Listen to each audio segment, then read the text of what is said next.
Hey guys, welcome back to another video. Today I'll be going over Tome, which is another app in the Amsel suite.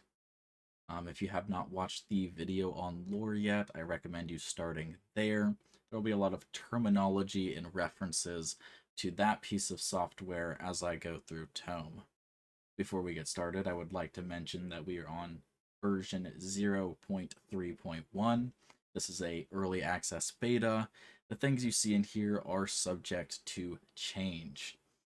With that being said, let's go ahead and jump into Tome, and I'll show you what that's about. As you can see here, much like lore, it will ask you to create a Tome. Let's go ahead and do that. Ideally, as you go through here, you will set this file as the name of the campaign that you'll be running. So I'm going to call this Super Awesome Game. Very fitting. Once we get to this page, things get a little bit more confusing. I can see a whole bunch of buttons here, but we'll break this down piece by piece. Your Tome, your directory, your plots, your roles, and your inventory. Now, the inventory works exactly the same as in lore. It stores your photos, and right now that's kind of about it. So, not much to talk about on the inventory side of things here, but we will definitely be coming back to plots and roles. Now, because there's so much happening here and how flexible Tome is in comparison to what lore can do, this video might get a little bit longer than anticipated, and I apologize if it does. So before I get started here, I would like to point out the memo button. This is an excellent tool, especially as you are getting set up, and I'll show you why. As you go to create a memo, you can choose player as a category. Now, this is intended to be the names of your real life players. So if I go ahead and I say that I have a player at my table named Jacob, it will create a page for Jacob listing their feedback, their comments, their characters. You can get their personal boundaries or game preferences. You can get their availability, their contact information. All of this is readily available on the Players tab. And you might be thinking, well, why would the players and characters be separate? Let me show you here. Let's go ahead and create a new memo for a character. Let's say this character's name is Rivian. Right now, the game is unsure of what Rivian is. Is this a player or is this an NPC? Right now, Rivian is set up as an NPC, but with a simple switch down here, which you'll find on the photo box, go ahead and flip the switch, and this clipboard icon appears. If you go ahead and select this, you can choose a player for this character. Let's go ahead and say Jacob is playing the character Rivian. We'll select this, and it will add Jacob's name to this little box. Now you can flip this on and off if you so want to. All this does is hide the information. So I'll go ahead and I'll have this hidden. You'll see on Jacob's page, Rivian is one of his characters. For some reason, I'm not sure if this is a bug, but even if you flip this off and you go back, somehow it flips itself back on. So I'm not sure if that will get addressed or if this is a feature that I am somehow missing, but that is currently how that works. Now that we have Jacob and Rivian set up, you will see in our directory, this works as like an entire category tool showing all the different files and memos and stuff that you have pieced together. Right now, just the player and the character. And with that, we'll go ahead and we will move on to how to set up a game through Tome. And later on, we will explore plots and roles and how those can be used. And just before I do that, I will create one more player.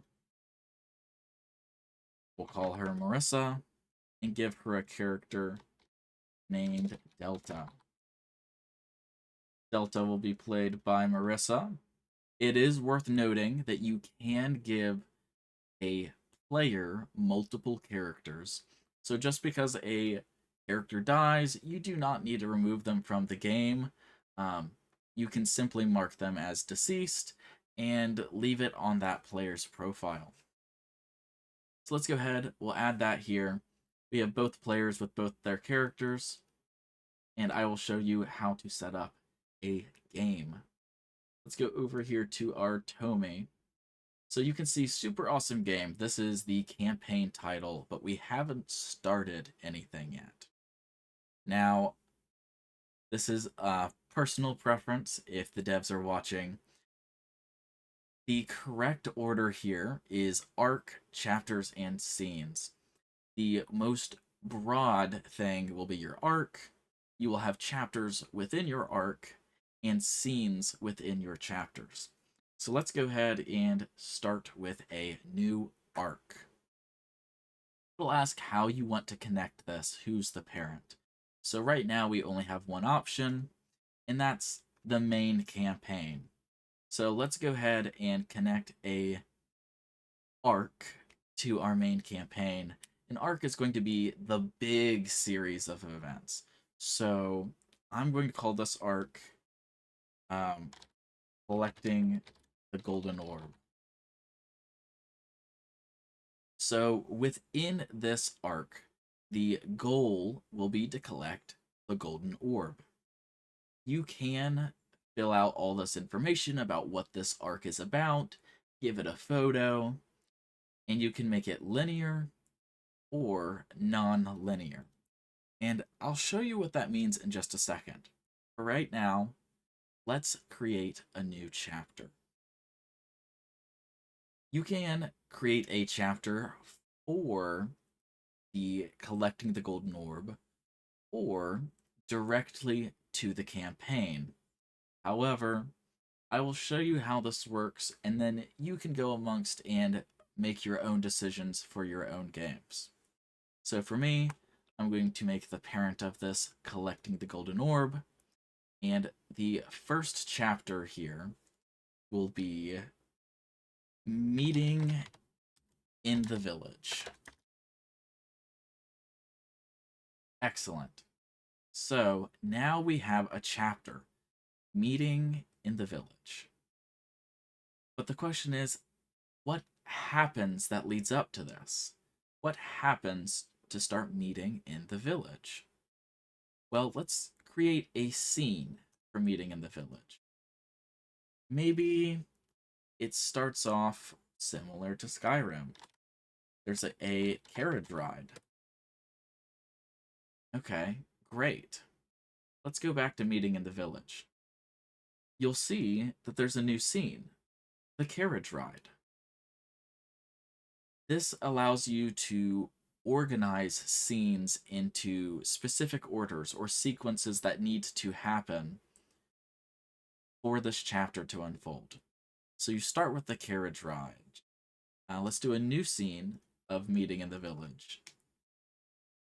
And we'll do a fight in the bar. Great. Now, if we go back to meeting in the village, you'll see a new scene for fight in the bar. And perhaps the last scene will be getting a quest from the mayor. Excellent. Let's go back to meeting in the village. You can see all three scenes in order. You can reorganize these if you don't like how they are, but this completes the first chapter. Let's go back another step to the arc. Here you can see all the things that need to happen to make this succeed, to continue the story. Um, what makes this such an interesting system is you can layer this as much as you really want to. The archetype that you're seeing here is another really interesting tool. I'll show you why. Collecting the golden orb is the overall task. It is the arc of this part of the story. So meeting in the village is just the first piece. Meeting in the village involves the carriage ride, the fighting in the bar, and then getting a quest from the mayor. So what comes next? What quest? Well, let's create a new chapter to collecting the golden orb. We will call this chapter Fighting the Goblins. Now, what all will happen as the players go to fight the goblins? Let's say, first, they will find the ruins of a village. Then, as they go to fight the goblins, they'll find survivors in a cave. And lastly, they will slay the goblins. And you will be able to create descriptions for all of this. So now what has happened is you have a setup, which you can expand these to see what all's inside them.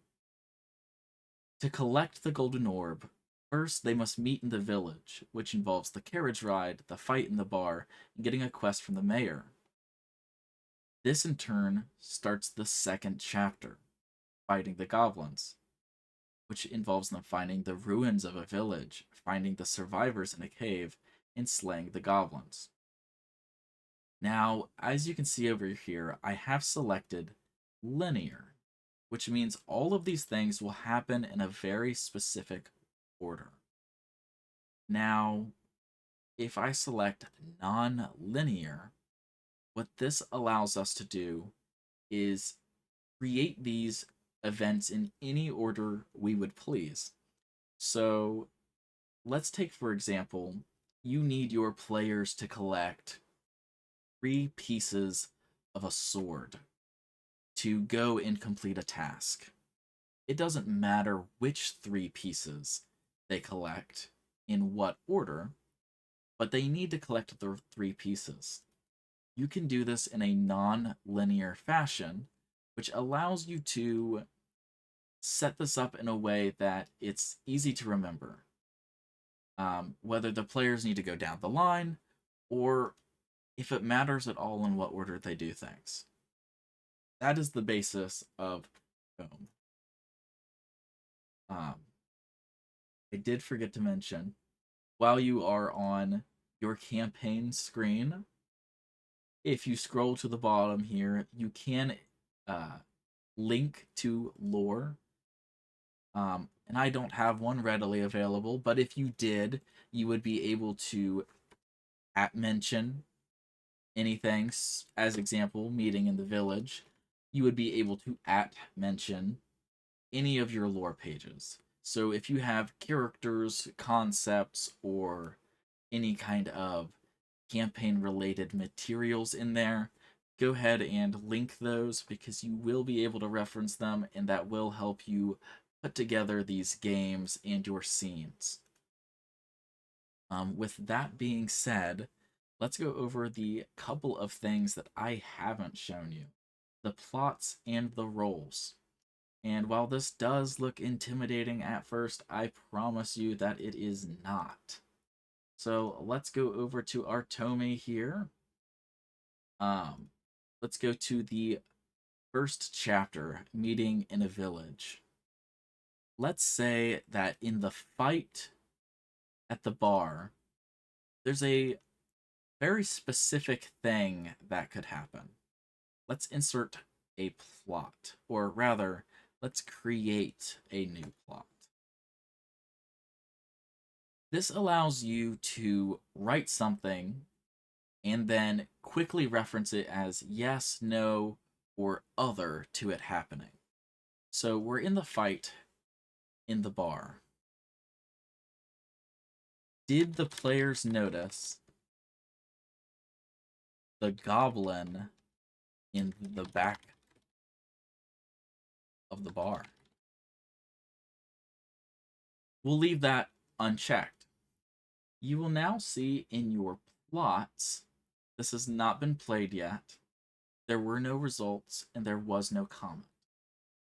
Now, when your players get to this point and they start getting to the bar fight, you could say, yes,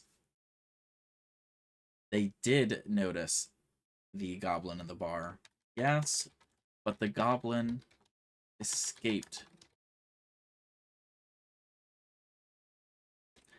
It escapes during the fight.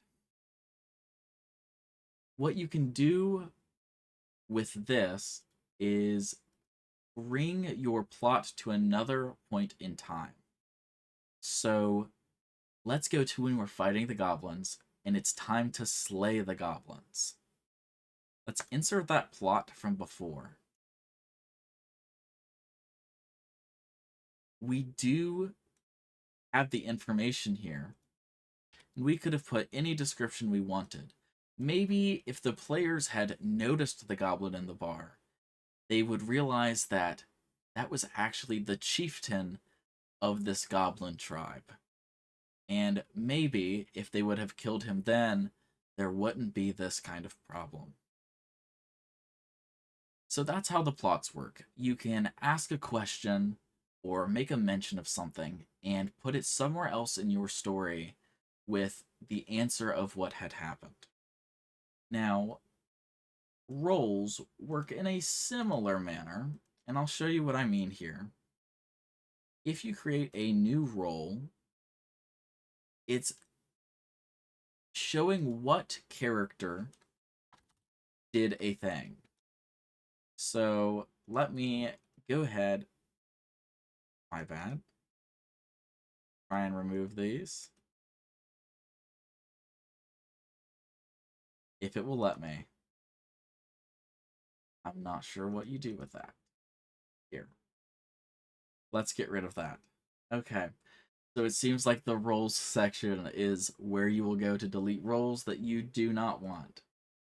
I can see you can do that the same with the plots and in mass. My bad there. So let's go to meeting in the village and getting a quest from the mayor.